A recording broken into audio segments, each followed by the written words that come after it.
Was school easy for you? Was it hard for you? How was that? I feel like I was an honor roll student like my freshman year, sophomore year, but then COVID came in my junior year and it kind of like knocked me off my path. And also during this time I had became crippled. I wasn't able to walk for 3 to 4 years, so from like 2020 up until 2023, and that was more so like because of the mental changes and everything. And it's something called functional neurological disorder. It kind of like cripples your body, breaks your body down from past trauma. Welcome to the Elevated Hope Project, a podcast dedicated to celebrating stories of resilience, transformation, and second chances. This podcast is proudly sponsored by Elevated Education, an organization that serves at-risk students through innovative schools like East Point High School, Elevated Academy, and Accelerated Learning Center. At Elevated Education, we believe in the power of education to change lives and create hope where it's needed most. Today, we're honored to share an incredible journey of Sincere Townsend. This gentleman is from Chicago, and I recently met him just through a mutual acquaintance. Sincere, thank you for coming. Yeah. We're excited to hear your story. Yeah, super glad to be here. Super glad to share with you all. Yeah. All right. So, really, we want to hear your story. You've recently moved probably 1,700 miles from Chicago. Literally. Yeah. Which is a major shift. You know, when I met you a week or so ago, you were telling me that you were from the south side of Chicago, and now you're an entrepreneur on the move, making things happen, getting your master's degree here at ASU, and we're just super interested to hear that story because that's quite a shift, to be out in the desert as compared to the south side of Chicago. Yes. Yeah. It's a big difference. I would say that. Yeah. So why don't you go ahead and give us kind of an introduction and tell us about your upbringing and, what it was like, your family dynamic, all that kind of stuff. Yeah. So, just for starters, I'm the youngest of 6 siblings. I came up in the south side of Chicago, further known as like the Morgan Park area. It was a struggle coming up. I mean, I had both parents in the household. Eventually, they ended up splitting apart and things of that nature, but it was all right. We made the best out of it, and yeah. What about growing up on the south side of Chicago was a struggle? The struggle? So basically, I told all my friends this. We never really knew it was a struggle until we got out of the situation. Yeah. We thought everything was normal. We thought this was just our life and how it is. So I think as I grow older, I noticed that the struggle was like a lot of the gang violence, the police brutality, the gun violence, of course, and really just like street culture in general. Those were the biggest 4 struggles that I had to face growing up and some of the obstacles that I had to get past. Yeah. When you were younger, growing up in that environment, how did that affect you and influence you? Like, did it create like a lot of fear in you, or were you drawn to that culture? How did that influence you? I think it was more so a kind of being drawn to the culture, but not really a fear thing, because if you are having fears of that, then you kind of get like eaten up, if that makes sense. Mm-hmm. So it's like you can't be scared of it. You can't be, to say the least. Like, you got to stand strong. You got to stand tall, or else like you get knocked down. But as far as me being kind of drawn to it, it was more so kind of like hand in hand with just being like a stand-up guy. And it's like you didn't want to get too involved, but you didn't want to be fully involved. So it's kind of like the 1 foot in, 1 foot out kind of thing. Yeah. Yeah. Okay. Who modeled that for you? Because being the youngest of 6, or did you just figure that all out on your own to kind of have the 1 foot in, 1 foot out, or did you have some older siblings or your dad or someone that kind of modeled that for you? I feel like it's a mixture of everything that you just said. So, of course, my father, he would not allow me to be in that if he wanted me to. But it's more so like, I don't know. It's just like a personal thing for me, because I just knew like, all right, I'm cool for all of these gangsters and all of these guys that do a lot of bad stuff, right? But I'm my own person at the end of the day. So I might be out here with y'all from maybe 10 a.m. to 8 p.m. But once I go in the house, I'm watching cartoons. Like, you know what I mean? So I'm going to do my own thing regardless. I feel like it was more of that than anything else. So you had that influence of the gangs and just kind of the people around you, but then you also mentioned kind of the police influence and the things that they have on the community and just all the other influences on the community. So how did you kind of stay out of that as well? Is it just, all the way around you're just keeping your head down and doing your thing, or how do you kind of navigate all the different aspects of that, of what's going on in the neighborhood? Yeah, it's more so like you said, just keep my head down and just focusing on whatever is in front of me. I mean, even if it's just like stuff going on inside the house, or if it's just homework, like just kind of stay focused on what I have going on and really not let too much of that like impact me, because I feel like I had a clear distinction of outside is outside and in the house is in the house. So like if I go outside, I know everything that comes with it. I know like what to do, what not to do. But once I come in the house, it's like my safe space, even if it's a lot going on inside of it. Yeah. So it seems like I'm probably jumping ahead in your story, but it seems like at some point over the course of your lifetime, you made a decision to do something different. Yeah. So describe, is that true, and why, and when did that happen? Yeah, so I say it's very true for starters, but it's probably like 8th grade, 7th grade, where I had to make the decision of like, all right, all your friends are dead or in jail. It's like, do you want to go down that lane, or do you want to go to school and pursue a career and have a good job? And I remember the exact moment, actually. I was just in the house listening to music, and I paused it because I was listening to a certain song. I forgot the song, but it was a line in there where it was like, you either die, go to jail, or you go to school and make $1 million or something. It was something like that. And I just thought on it, and I had to make the decision, like, I can't follow after my friends all the time. I can't do what they're doing. I can't end up like them. I'm going to go to school, and I'm going to do what I need to do. And I remember making that decision pretty early.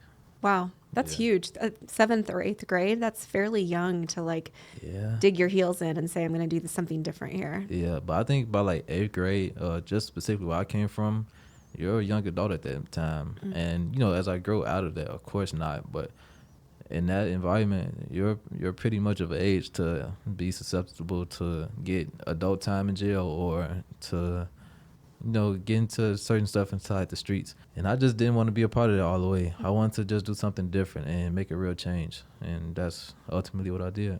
So then it was just smooth sailing from there on out, right? No. No, not at all. There was still a lot of challenges and like back and forth, and just, getting my mind together as far as what I really wanted to do. Yeah, that's great. So give us a little bit of a rundown on your time in middle school and then in high school, how that went for you, how you did in school and overcame kind of the, typical drama and things you can get involved in high school. Yeah. So, just kind of starting from middle school and graduating, I had to figure out what high school I wanted to go to in the first place. And that was one of the biggest challenges, because for one, I would be leaving all my friends if I go to certain high schools, or I would stay with my friends. I knew it would come with a lot of nonsense. And my mom didn't want that for me, so she ended up having me go to the suburbs, South Holland of Illinois. So I had to decide whether I wanted to go to this school called Finger. And it was known for a lot of the violence and fights and people dying and stuff at school. Or Julian, which is another school. The Morgan Park area that I grew up in, that's a school in itself. And each of these schools just had so many cons to it, except for the one that a lot of my family members did end up going to, which is called Thornwood High School in the far south side of Chicago. So I went out there, used my sister's address, and was like, I'm going to just try to do it differently out here. And that's kind of how that came about. When I got there, it was more so like a mind shift. I see like clean grass, and it's a big school with big windows and a fresher smell. Like, it was just so new and different. And I feel like that kind of put me in a mind state of where to like, I don't really got to do the same thing that everybody's doing when I go back home. Like, it's new and it's a breath of fresh air. So yeah, I kind of just took that in and really went from there. Were you staying with your sister there, or were you traveling every day from home to get down to school? It was a little back and forth, because most of the time, like, the school bus would drop me off at my sister's house, and I'll be there. I'll be with my nephews and my family for a little bit, but I would want to go home eventually. So I ended up just like after sophomore year, I just kind of like traveled back and forth. Well, that couldn't have been easy to add just to the other pressures of high school. Yeah, it wasn't that bad, but it still did add like a little blanket of like, now I got to deal with this and that. Yeah. So it's like a duality of the lifestyles, and I had to manage it. Yeah, I bet that was tough. Does that create tension when back with your friends in the neighborhood who maybe didn't choose to go to that school, between like those two lifestyles? Is there tension there with relationships then? Yeah, Actually, it kind of is. I feel like it got better with time and as I just became a man and just like spoke my piece. But at first it was like, people thought that I was better than them, or they was like, yeah, you at this preppy school, or you far in the suburbs, like you're not one of us anymore. And hearing that for the first few times, it's more so like how I only been going for a few months, you know what I mean? So it went from that to more so just accepting it, like, okay, I don't really want to be with y'all. Like I want to be me, and I want to deal with my life how I will deal with it. And y'all can continue to do the same thing that's been going on for generations and generations. But I just accept that I'm not one of you all, and this is who I am. This is what I do. Did anyone in your circle seem to be influenced by that and follow your lead? Yeah, so I got one friend specifically named Imran, and he's still like in the same environment and everything, but he's still making a mental change. He would see a lot of the things I would be doing as far as like designing certain stuff or making certain stuff and just having like money coming in at a younger age just by being an entrepreneur in general. And he would see that like he's not influenced by his surroundings. Like he would see that I'm doing something that nobody else is doing, rather that's putting down basketball and picking up a computer or taking time outside of school to just focus on like my personal life and like fitness and stuff of that nature. And he picked up on it just very recently, which was like he called me every day and say, hey, I made this change, or I did this different, or I made this investment, or I saved this amount of money. So it was like he's one person that for sure just calls me and just let me know like, hey, you're the blueprint for everything, and I appreciate it. Clearly wants to make you proud. Yeah. Yeah. Yeah, I think you're pointing out something that's really important for really any teenager, but certainly teens that we serve that are kind of struggling through school, struggling through life, home dynamics or whatever. And what you're pointing out there is the mindset shift that has to happen. Of like, I can change what I need to change to make tomorrow look different. Can you talk through like some of the mindset work that you had to do coming, out of that environment and choosing something different for your future? Yeah, I can. It was a lot. It's tough. It's not easy. Like it can sound easy. People can make it sound good, but it's not easy.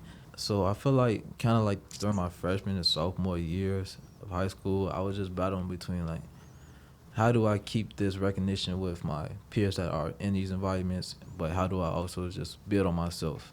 And it kind of just more so dealt with separation. So mentally, I had to separate myself from like who I used to be versus who I want to be. And as I figured out what exactly that is, even if that's just being a better person overall, I feel like that was the mindset shift that really got me through. Just knowing like, do you want to be like everybody else, or do you want to be yourself? And it wasn't easy trying to figure that out in itself because I still didn't know what I wanted to do, but I just knew I didn't want to be everybody else. Yeah.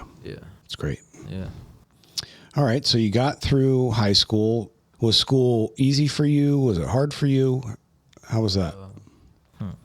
I feel like I was an honor roll student like my freshman year, sophomore year, but then COVID came in my junior year and it kind of like knocked me off my path.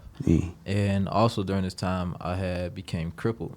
I wasn't able to walk for 3 to 4 years. So from like 2020 up until 2023. And that was more so like because of the mental changes and everything. And it's something called functional neurological disorder. It kind of like cripples your body, breaks your body down from past trauma. I've never heard of that before. Yeah, it's fairly new. How did you figure out that's what caused it? Years in the hospital. Yeah. Doctors trying to figure out what's going on, what's wrong, like what is causing this anxiety attack. Because they thought it was just pure anxiety, but it wasn't. It was more so like built up trauma, built up emotions and things that just wasn't handled and dealt with correctly. Yeah, that's really interesting. And I think it's something a lot of people aren't aware of and need to be aware of is the physical symptoms that can appear from emotional trauma, emotions that haven't really been dealt with. Yeah. So you spent the last 2 years of high school not able to walk. Yeah, I had to walk across the stage with like a crutch. I needed a wheelchair, but I had too much pride. So you got it done. Yeah. So was your high school closed during that time? Yeah, or what? Everything was online. So you were home. I was in the hospital. You were in the hospital. Yeah. Doing it online, unable to walk. trying to figure out what in the world's going on. Yeah, it was crazy. How in the world did you do that? Like, what drove you to get done? Family. I had a lot of family around, a lot of family support, and everybody just wanted me to feel better. And during that time, it was kind of hard because, like, the world is struggling, so to speak, and the only hope that they really had was for me to get better. And that kind of, like, boosted and motivated everybody around me to just do better, feel better, think better, and just handle themselves differently than what they already have. So, yeah, it's more so just family just pushing me through. And you were lifting your family up because everyone around you was seeing what you were going through. Yeah, and they was like, well, I don't want to go through that. So they kind of just like, let me change my ways too. And yeah. That's incredible. Yeah. And you're doing high school on top of it. Yeah. And trying to figure out like my next steps in life. Wow. As you and the doctors figured out what was going on with you, I would assume that you had to go through, quite a bit of counseling and therapy and that kind of stuff to unpack that and help your body start to heal. Yeah. Can you tell us about that a little bit? Yeah. So I spent a lot of time like going back and forth with doctors on like, do I need physical therapy more than I need like mental therapy, or do I need to just stay in the hospital until they figure it out? Like, it was a lot. So I kind of did a mixture of both. I went to different like rehab facilities and things of that nature, and I was talking to the counseling services within the hospital, and they was doing all that they could, but it was like nobody really had an answer up until maybe like my last year of being crippled. It was all of these different names and titles of like symptoms and disorders that people could have, but they couldn't really hone in on what it was until I went to this one rehab center called Shirley Ryan Ability Lab. It's one of the most prestigious rehab facilities in the U.S., I'm assuming. And they kind of like honed in. They said, well, yeah, this is what it is, and this is how you can get through it. And like at the time, they told me like it's no for sure answer if I'll be able to ever walk again how I used to. But they said if you just take the right steps, like mentally you'll be better and you'll be prepared through that, and hopefully through time, everything just eases out. And so is that what happened? That it actually cleared up over time? Yeah, and it took like a lot of hard work. So I remember like maybe January 2023 or 24, I couldn't afford to go to another rehab center, specifically the one that figured everything out. And I was like, what do I do? Like, I can't just sit here, because I missed out on Christmas. I missed out on Thanksgiving because I was just sitting there for them to find a place for me to go. And I just asked, like, can I just go home? And after like a week, they let me go home. I'm going to just try to do it all myself, because I had a gym in my building, and I just went there every day. I stretched. I said, I'm not going to do any liquor, any drugs, any weed, nothing. No medicine, nothing. Like, I'm just going to focus on my health, focus on like building my strength in my legs. And through time, it was some ups and downs, but I kind of got it to ease out. The pain got less and less worse. And I also started to read a lot more, just better my mindset and thinking about what I did learn throughout my time in counseling services, where they'd tell me like, hey, you seen 10, 20 people die in front of you. Like, that's not easy. You know what I mean? And when I just wrap my mind around that, I found myself just getting through it easier, and eventually it kind of like cleared everything up. So this is kind of random question, but you started reading a lot. Any books that like just stick out to you as kind of helped you get through? Yeah, my favorite one is As a Man Thinketh by James Allen, if I'm not mistaken. Have you all read that? I haven't. It's a great book. It's a great book. I know it's been like reiterated a lot of times, but yeah, it's super nice. I'll have to check that out. Yeah, it's super dope. So through all that, the counseling and, just life, was there, one particular adult, either, counselor or a teacher or someone other than family that you were dealing with that kind of helped you along and kind of helped you get that mindset growth? Kind of, sort of. I had a gym teacher that's been in my life like since I was in preschool. His name is Mr. Marshall. I got to shout him out. During that time, he prayed for me a lot. He's also made sure that I'm in the Bible, and I'm making sure that I just got the right mindset, just always just speaking life into me. And I feel like that's one person I could just give a lot of gratitude to, for sure. That's amazing. Yeah. How about family? Is there that one family member? I don't want you to call out your family on here, but it's not fair. You just have to ask the question. Nah, I can't even single anybody out. Just like, that much support. That's awesome. It was like an equal support from everybody. Not many people have that. Yeah. So just whoever it was, even if it was like outside family members that just honed in and just wanted the best for me. Like everybody played their own part. That's awesome. Yeah. So like you mentioned before, you had all of this physical journey that you were going through and also mental, emotional journey at the same time while trying to complete high school. And then you did. Yeah. You finished, right? But in there, you mentioned you were also trying to figure out what to do next. Yeah. So where did you land? What happened next after high school? So I remember being in the hospital one day. One of the counselors had called me and said, hey, we know you couldn't finish the ACT or SAT, one of them, and we knew that you didn't get experience the last few years of high school because you were in the hospital. And she asked me, like, what do you want to do? She said that we could pass you and we could get you through and things of that nature, but you still ultimately have to figure out, like, what's this next step? So I was like, initially I wanted to go to college for kinesiology in North Carolina, but I couldn't walk. I couldn't move around. I couldn't, you know what I mean, like, preach what I teach. So I was like, I might not be able to walk again. Let me just do something that I know that's kind of, like, safe. So I went with graphic design because I was in the hospital. I was bored. I'd be doodling on my iPad or just trying to make stuff for my friends that used to ask for it, whatever the case may be, to get my time passed through. And ultimately, I just went with graphic design at Columbia College, Chicago. And it just turned into my career from there. Yeah, it's kind of. Was it did you go on site for that, or was it a virtual program? It was kind of like both. It was pretty hybrid. Okay. So Yeah. that's really what I went for. I had a scholarship, like a full ride, and I also had the ability to like go hybrid, where it's like most of my classes are online. Maybe 1-2 classes are in person a semester. Okay. So I just ended up going with that because I found it to be kind of like the easiest. Okay. Yeah. Very cool. Yeah. Yep. And Columbia College, if I remember right, it's right on Michigan Avenue. Yep. Yeah, right across the street from Grant Park, I think. Yeah, beautiful area. Right on point. Yeah. So it was definitely another scenery change for me as well. Yeah. It was super nice. Yeah, that is a nice part of town. Mm-hmm. Very cool.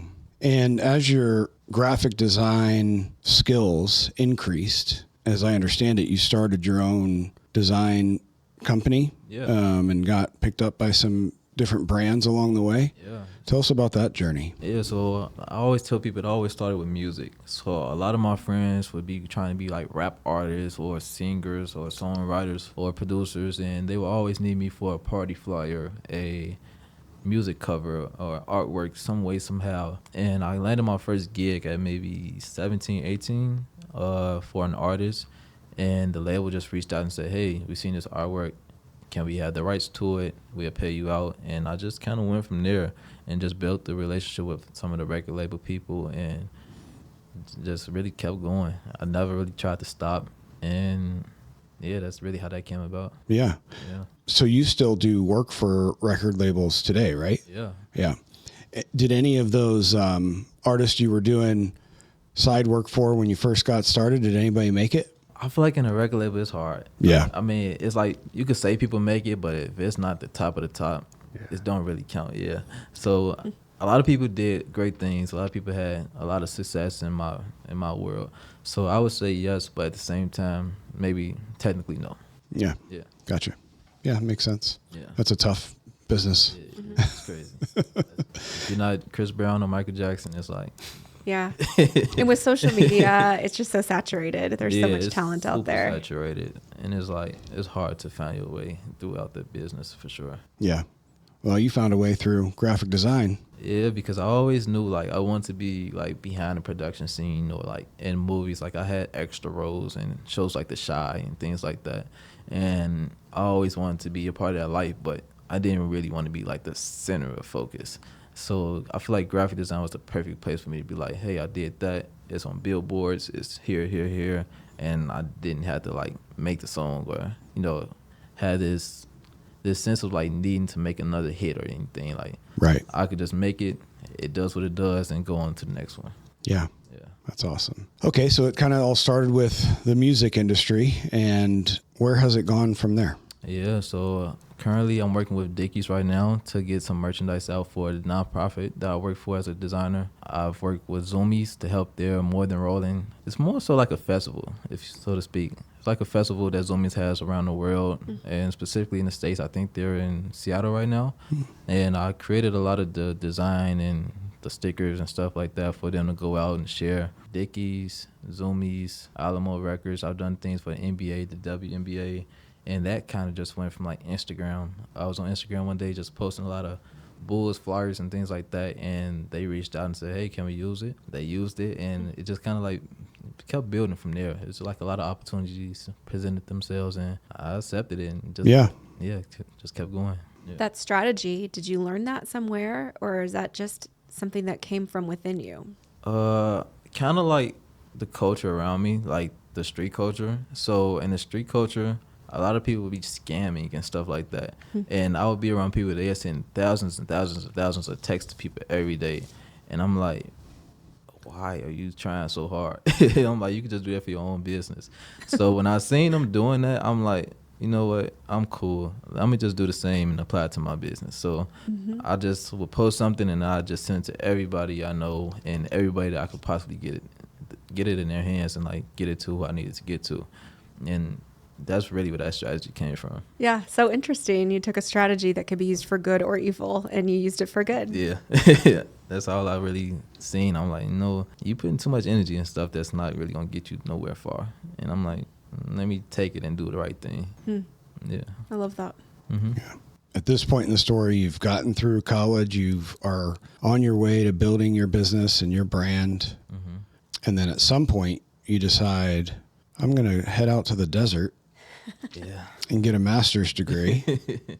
So tell me about that. I mean, tell me what it was that you thought moving to Phoenix from Chicago would be the right move for you to continue to move forward. All right. So mainly the weather. And that's probably like top 3. In Chicago, it gets below 0, as you all know. It sucks. And mentally, that doesn't do me any good. I mean, in the cold, I feel like I break down. I just be depressed. And I don't like that. Yeah. So I feel like being somewhere where the sun is out every day, all day, I have no reason but to be like successful or just more positive, however it goes. Secondly, it's like the violence still going on. Like I have over maybe 150 people that I know that died to gun violence. And it's like just feeling stuck in that. And I was downtown. I knew like my lease would be up in August, and I was like, if I move, it's so much that I have to deal with, so much I have to get readjusted to. I'm like, I don't want to deal with that. Like, I just want to continue to prosper, continue to do the right thing. So I'm like, I want to move. I want to get out of Chicago. And around June, I came out here just to visit, just to do some work away from home. And I was like, it's pretty cheap down here. And the sun is out, palm trees, nice people. Hey, I'm going. Yeah. So I ended up saying, you know what? I'm going to take my talents out here and I'll get my master's degree and I'll see what's coming next. Yeah. Just this past June? Yeah. Wow. That's fresh. I mean, then. It's super fresh. Yeah. Like, I've only been out here maybe 2 weeks now. That's awesome. Yeah. You visit in June and you like it here, then you're going to be just fine. It was only 110, right? Nah, it was only like 124. I was like, hey, anything better than below 0, so why not? And what master's degree are you going after? So I'm going for a master's of graphic technology. Okay. Yeah. Yep. And then I just got my undergrad in May for a Bachelor of Arts. So super excited. Yeah. That's great. So much life change at once. What are you most excited about, and what are you most nervous about? Most excited about building these connections, like with all of you all. Like, this is super dope to be here. Most nervous about nothing really no nervousness. It's more so just like ready to go attack my goals and just putting myself on the front line to be able to do so. Yeah. So you said go after your goals. What are some of those big goals? Some of my big goals are like starting my own design agency. I want to work for people like McDonald's and Ed Hardy's and Nike and all of these big major brands, and I want to be able to do some work for every single body, as much people as I can, or just have my foot in the door to have these relationships with everybody. That's 2 of my biggest goals right now. Like, that's what my focus is, and of course, like attaining my master's degree. Yeah, for sure. Mm-hmm. So looking back on your journey up until now, you're face to face with a kid about 7th or 8th grade. In your situation, what words would you share with that little guy that you maybe needed to hear from somebody else? I mean, don't be scared to be different. And as he told me before, don't let perfect be the enemy of good.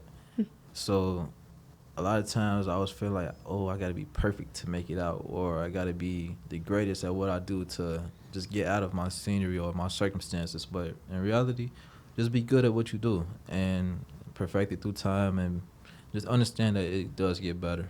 I feel like back then I was stuck in a position where I was like, I might be next, or I don't know what might happen next. You know what I mean? It's always this impending doom. So just understand, like, you'll be okay. You'll make it out. Things do get better. And it might take a long time or it might take a short time, but just believe in the process and it'll work out. Yeah, that's powerful. Yeah. It's pretty wise. Yeah. Appreciate it. Yeah, I just love your story of, you know, growing up in this environment that had a lot of chaos, to just making this decision and working on your mindset and setting your sight on what you want for your life and just going after it, and not stopping, to the point now to where, you know, you've moved, you're in a new degree program, you're building your business. You know, we got the opportunity to meet you. An incredible success story in my mind that so many people need to hear, and you know, including our students, because, you know, you can get into these circumstances in life that a lot of our students are, and they feel hopeless, right? They feel stuck. They can't ever get out of it. You know, it's been 2-3 generations of the same lifestyle, so they just kind of surrender to that. And that's one of the things that we try to teach in our schools is, you know, by building this resilience inside of you and showing you that you can accomplish things, the goal is that they just keep after it and keep trying. And I think that's exactly what your story is. Yeah, I appreciate that so much. Yeah. Also worth mentioning that you seem physically healed. Yeah, for Yeah? sure. Okay. I'd say 99% better. Oh, Yeah. Great. incredible. Yeah, for sure. It's a long time coming, but it was worth the hard days, the long nights. Like, it was worth it. Like, made me the man I am today.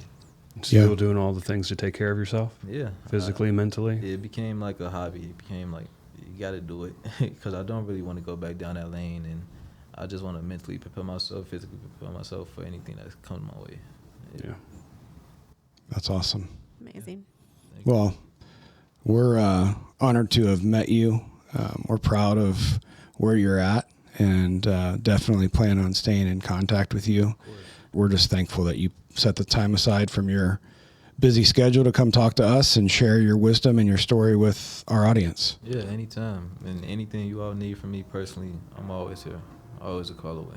Yeah, thank you. Thank you. Appreciate that. Yep.